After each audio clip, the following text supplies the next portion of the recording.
Here's a brief but annoying message to let you know that you could have first heard this episode 9 months ago if you were a subscriber to our Iron Filing Society Patreon offering. For the price of a pint and a St Clement's each month, you can get up to 4 episodes a week, 9 months before the rest of the world gets them. Early access to regular episodes, lots of other marvellous benefits, and there's absolutely no adverts or brief but annoying messages like this that will get right on your ticks. Find out more and subscribe now at tftimemachine.com/ironfilings. Here we go, here we go, here we go, here we go, this is it! This is Top Flight Time Machine. I am Andy Hotbody Dawson. Pow, pow, pow. I'm Sam Lifty Delaney, so what? Just having a little smack of your chops there, Sam, as I introduced them. Why is that then? Just had a bit of peanut butter on bread. And I didn't tell you the full story either, but might as well now. I ran into the house. We had like literally a 5-minute break.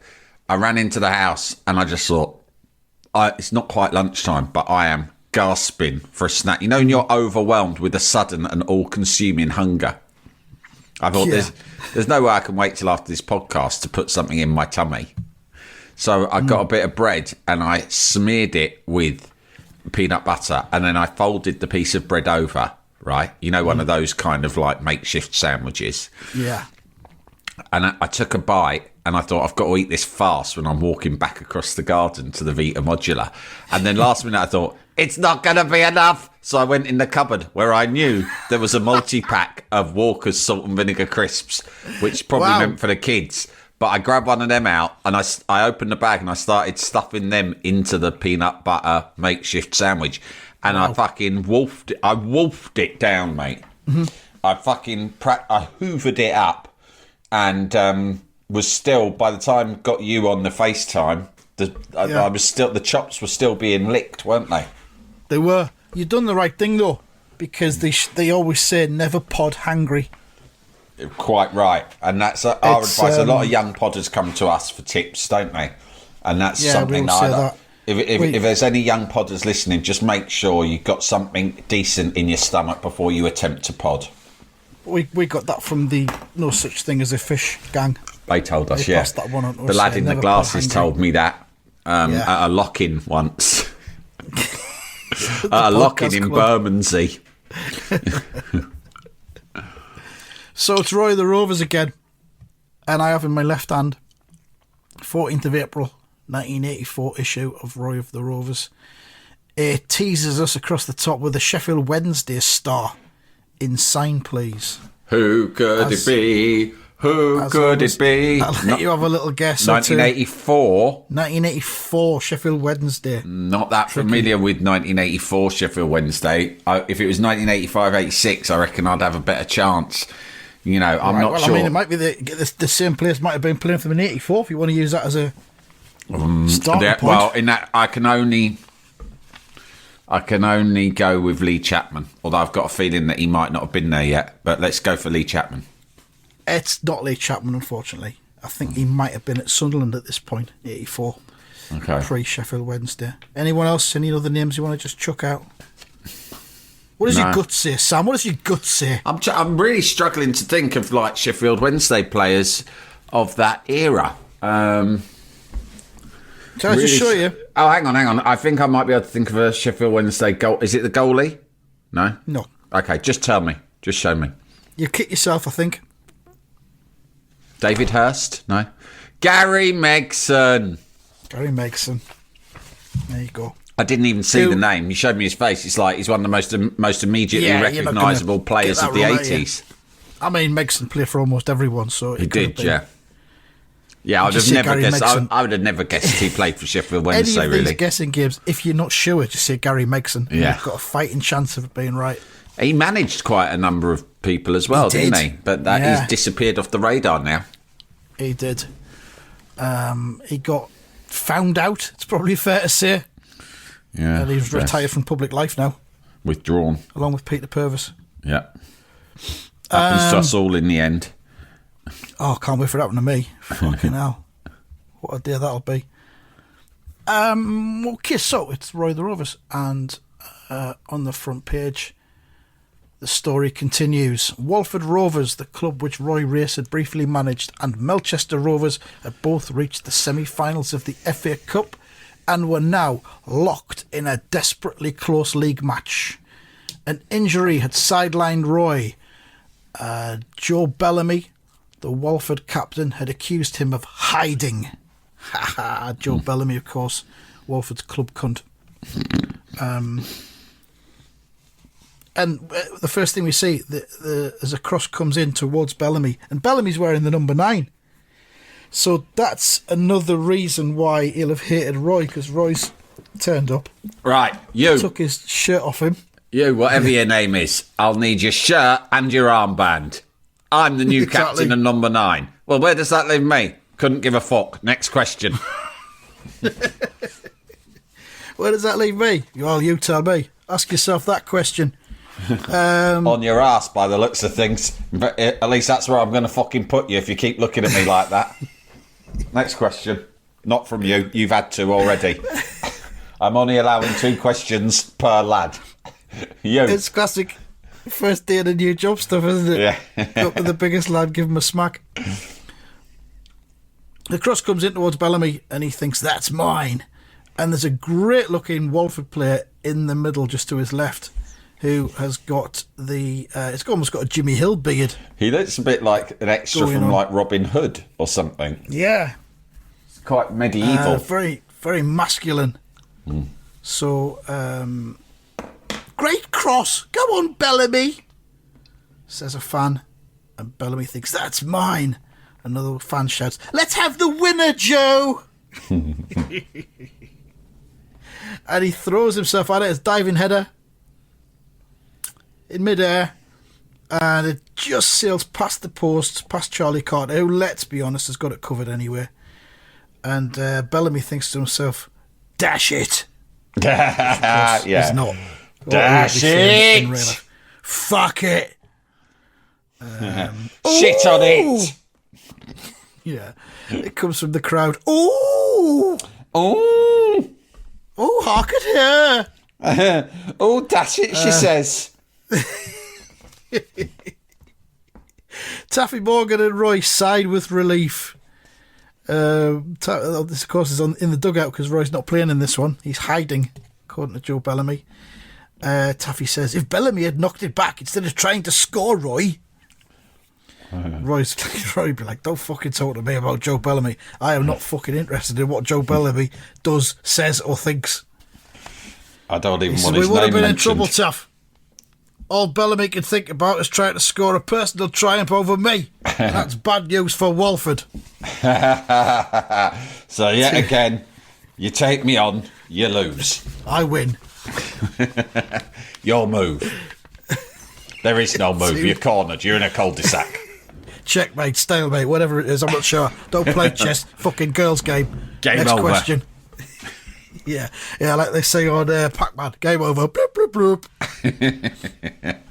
bloop. Bellamy, I've just watched a man. I never thought it was possible, but I've just watched a man sodomise himself. And that man is you. I, of course, mean this metaphorically, but ultimately I can visualise you somehow putting your cock up your own arse. That is what you have done by attempting to take me on. What you have done to yourself, Bellamy, is that thing that happens on that adventure game thing when they step on the wrong square, they disappear. You've evaporated yourself. You've evaporated yourself. But I must stress you've done so by also putting your cock up your ass. Mainly the cock thing. Amazing stuff. Well done. Slow hand clap. I wish this match could go on forever. Because you will only get more and more wound up and annoyed the longer it goes on. I don't even... You're right. I didn't play. And the reason I didn't play is I wanted to prove that I could destroy you physically and mentally without even being on the same pitch as you. The longer this goes on, the more I will continue to win, bigger and harder. But he says... Roy looks over at Nat Gosden, who's inexplicably on the pitch. He's only just come on as sub as well, I think. He's just come on, he's done 10 but minutes. But literally, he hasn't appeared since... He was actually, when we first started this Odyssey, Right, so that, in the terms of the comic, that's like, I think, 3 years ago. 1980, wasn't it? Okay, so 4 years ago. And what's his name? The old veteran was leaving the club. And Jeff Giles. The first ever episode was Jeff Giles leaving do, where they were all in their dicky bows. And then the next couple of issues were like, how are you going to replace Jeff Giles? And in the end, he signs Nat Gosden, who already has the nickname Grandad. When he arrives. How are you gonna replace the veteran Jeff Giles? Easy. Got to sign an even older player. Yeah. So he brings in fucking Nat Gosden, and Nat Gosden features in a couple of issues back in 1980. We have not heard or seen of the cunt since then until now. 4 years have passed, and he was already Grandad then. We assumed he'd retired. He's come from fucking nowhere. He had retired. I didn't know what had happened to him, but we needed a spare, so I gave him a buzz. And he said he was on a day trip to some sort of medieval ruins, part of the National Trust membership he got as part of his retirement deal. And I said, never mind that, grab your boots and come over to Mel Park. I'm going to need you on the bench on Saturday. He's away with his wife and his sister-in-law in his tourer caravan that he bought with his, what I thought was retirement money, but turns out he's still on the books. Yeah. So, apparently they're visiting a huge number of garden centres all down the West Coast. And he's seen some crackers. And to be honest, he sounds great. But I said, well, press pause on that. Yeah. He sounds relaxed. Let's put it that way. I'm not sure if he's cut Very out for relaxed. 90 minutes at the top level. But I don't know whether... They often say even after 10 minutes. retirement, you can... the sex life gets revived. They call it fanny recycling. And as I say, he's away with his wife and her sister. I don't know how that works. I don't know what that setup is. Each to their own. I don't pry. I don't like to pry. That's a proud man. He doesn't talk about that kind of thing, but it's in his eyes, you know. It's in his eyes. Let's just say he's a lad who I've always known has got a side to him.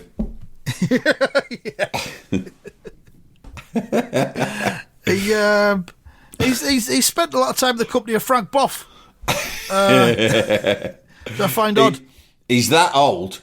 He actually fought in the war, and he spent some time with the desert rats in the Middle East. And apparently, some of the women out there that you come across, that you learn things from them that can't be unlearned, and it does affect your outlook sexually forever. I think that's what happened with him. Fucking hell! But yeah, he's been over 10 minutes and he's fucked. I am.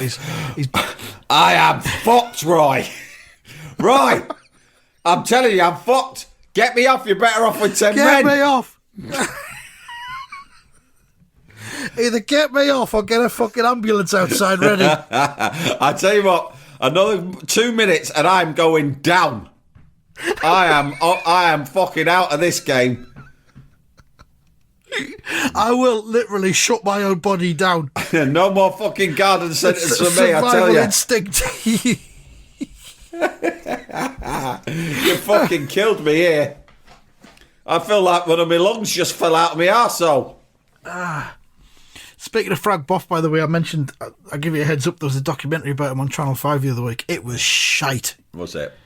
Oh, it was so... I never watch those Channel 5 documentaries, so I always think they're cheap, thrown together crap, aren't they? Nah, lots of them are pretty good. Are they? They do good archive telly documentaries, yeah, but the Boff one was rubbish. It's really bad. Anyway. Well, where are we? Yeah, Gosden's fucked. How bad would Melchester Youth Development System be when they've got Gosden on the bench? For this game, Roy is the one player who's out as far as I can see. Yeah. So out of they've the had usual to bring 12, Gosden. Gosden's number 13. He's like 53. Yeah. But I think Roy's pretending he's brought him in to try and rattle Joe Bellamy. He's brought him in tactically. It says Roy had sent on the Melchester veteran to try and unsettle Bellamy. And Roy shouts to Gosden, "Only 15 minutes left, Nat." 15 fucking minutes, too much. Count them. There's a clock up there. Have a look. Keep an eye on it. Believe me, I'm counting every second, you cunt. Right, I can't believe you've done this to me. Oh, come on, don't be like that. There'll be an extra £5 in your pay packet this week. Survival bonus if you get through it. And he says, keep up the pressure on Bellamy. Gosden says, leave it to me, right? But he does. He's marking him, man-marking him. He says, I wish I could mark you every week, Joe. You're playing with your mouth instead of your brains. Fuck off, you old cunt. Yeah, basically. Yeah. Bellamy says, what are you, cheeky? Oh, fuck it. I'll tell you what. I'll fucking ping you in a minute, and if your fucking head doesn't fall off, your heart will pop. And he gives him a good shove. Elbows into him. Gosden goes down. Oof! Joe's blown his top again. That was a deliberate shove. Oh no, a deliberate shove. He shoved an old man. He shoved an old man. Call a policeman. As the referee awarded a free kick to Melchester, one of Bellamy's Walford teammates says, come on, Joe, leave it out. You're giving them the ball. And wasting time. He goes, all right. Fucking hell, I've got my own teammates on me back now. I love saying, all right. When someone's giving you shit. All right.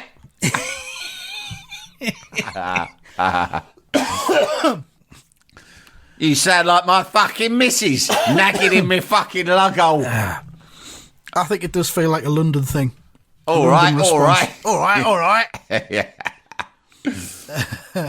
From the free kick, Melchester are just knocking it around, passing it around. We all love to see that. Stroking it around. Olay! Gracefully. Olay! Oh, God. Fucking hell.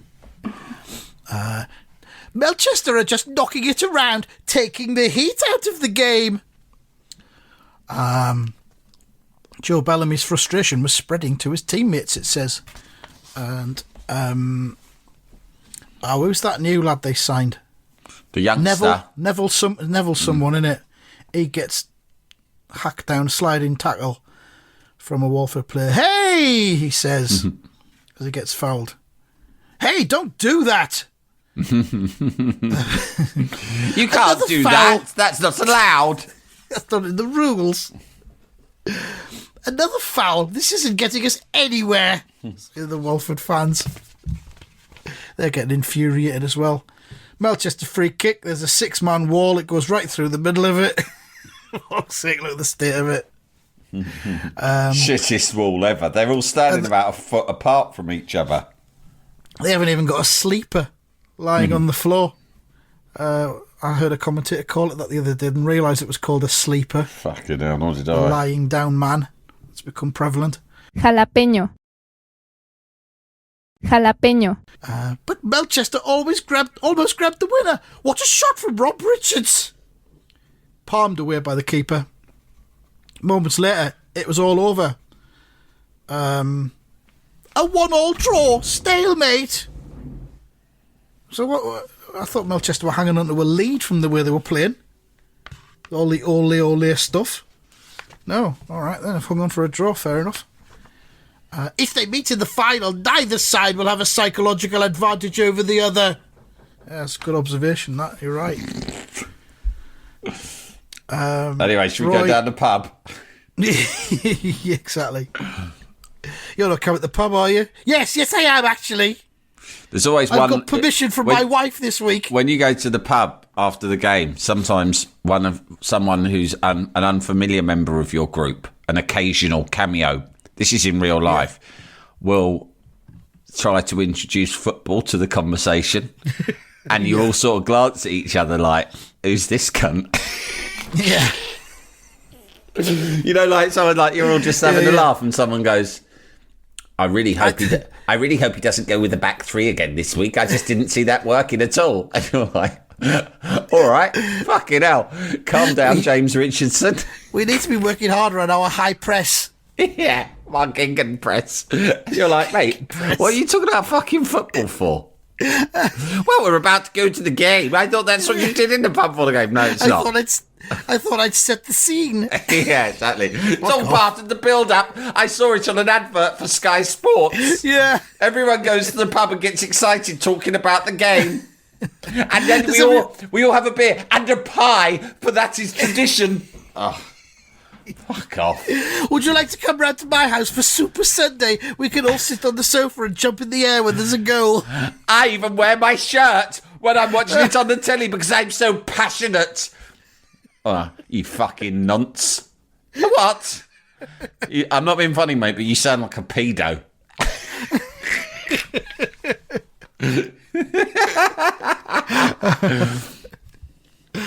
So, Roy and Taffy walk onto the pitch to, oh, fuck me, this gets lively, to obviously do the honours at the end. I reckon we came out of that pretty well, Taff, says Roy.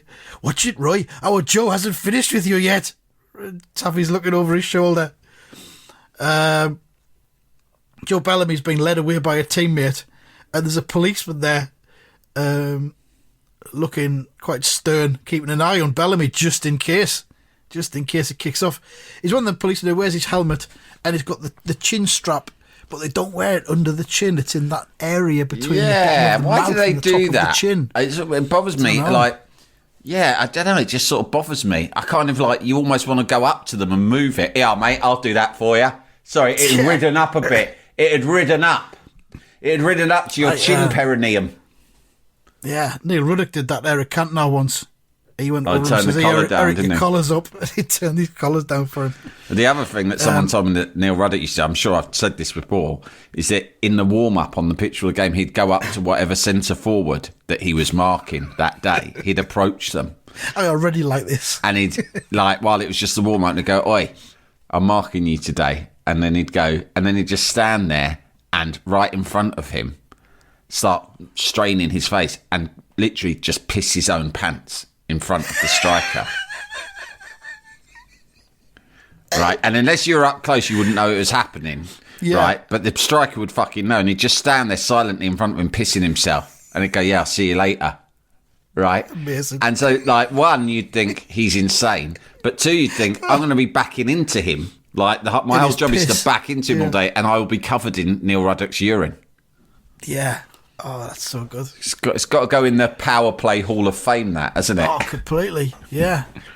They wouldn't do that anymore. No. Football's not the same. It's much more civilised. So Bellamy I bet Virgil van Dijk doesn't piss himself before every match. No. But in front of fucking Erland Haaland. Or Ben White. Ben White.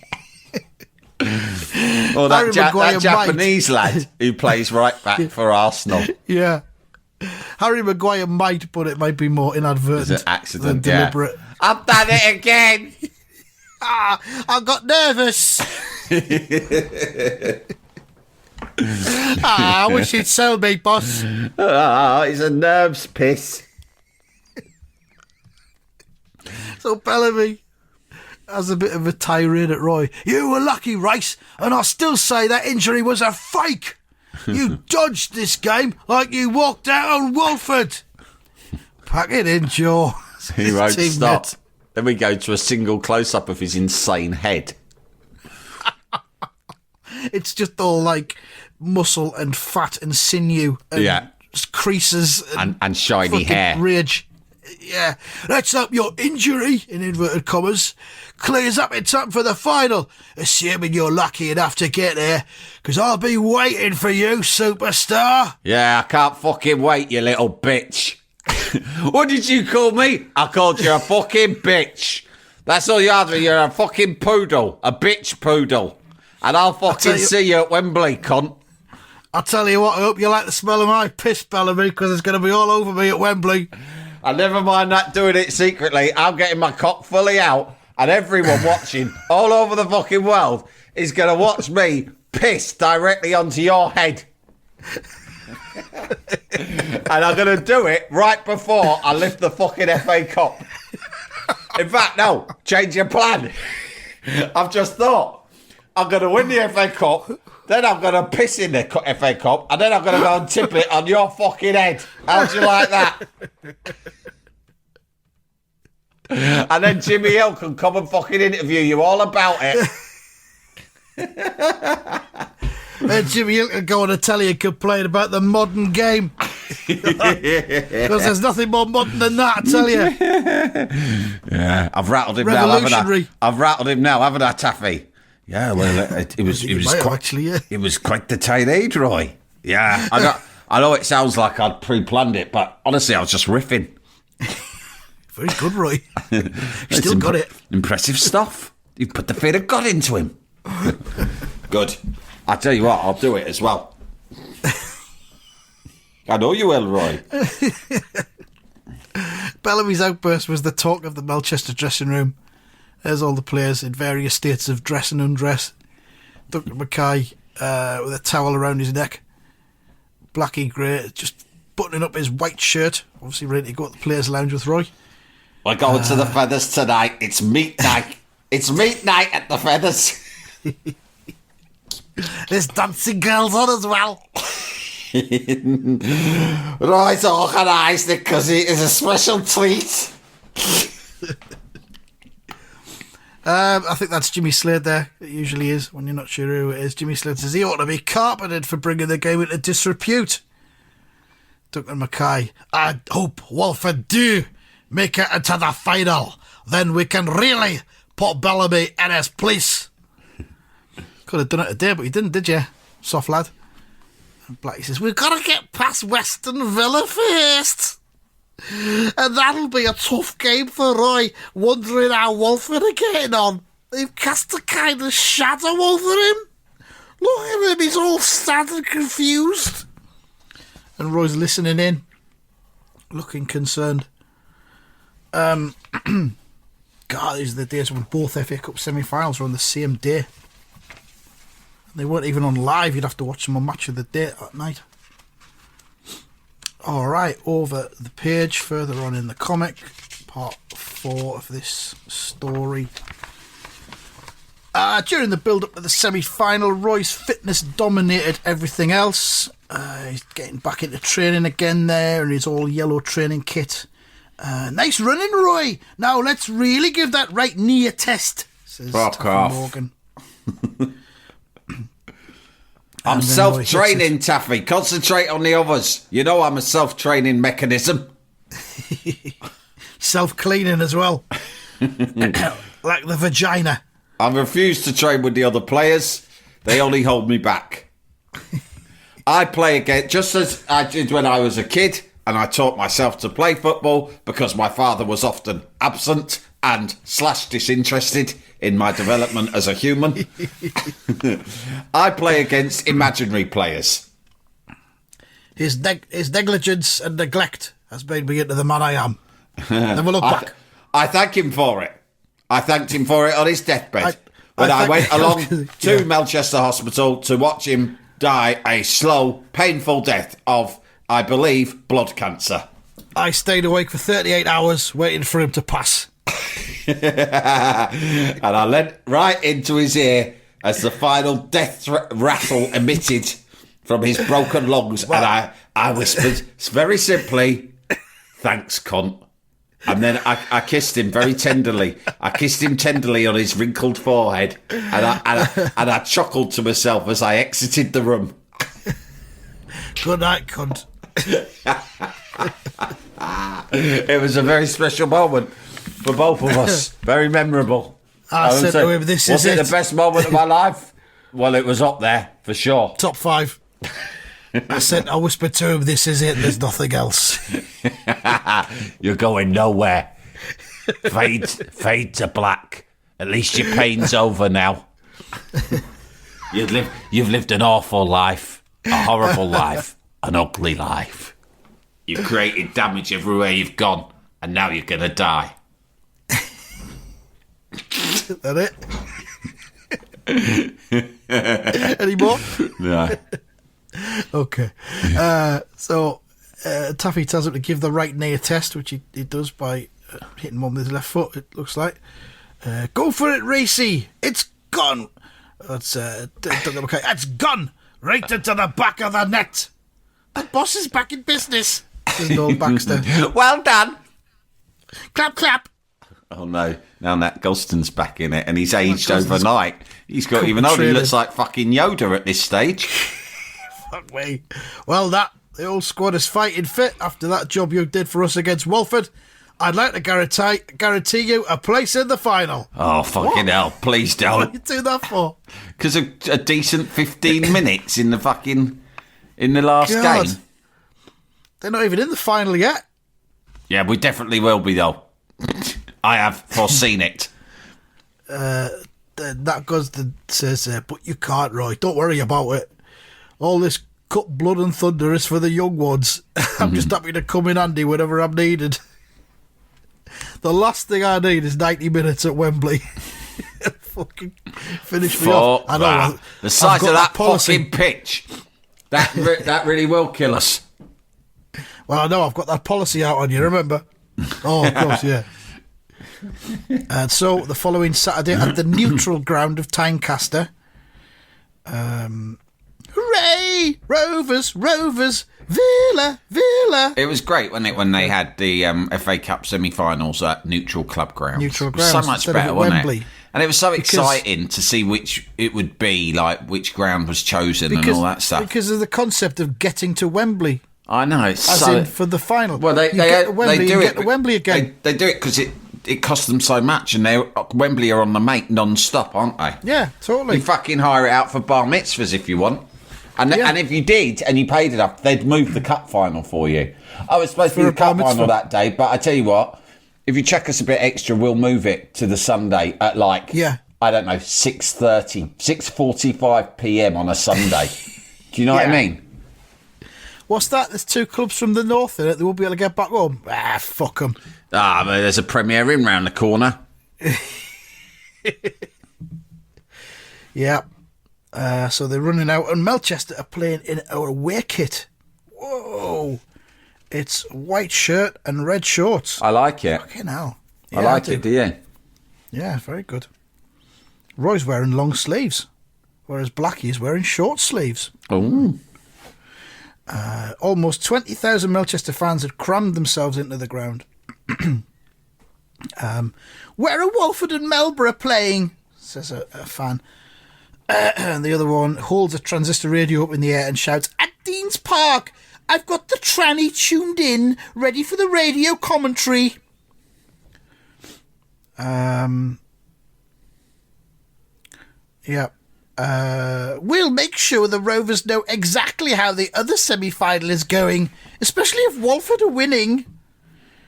Oh, no, says Roy. That's the last thing I want. Fucking hell. Why don't you all fucking just keep your noses out?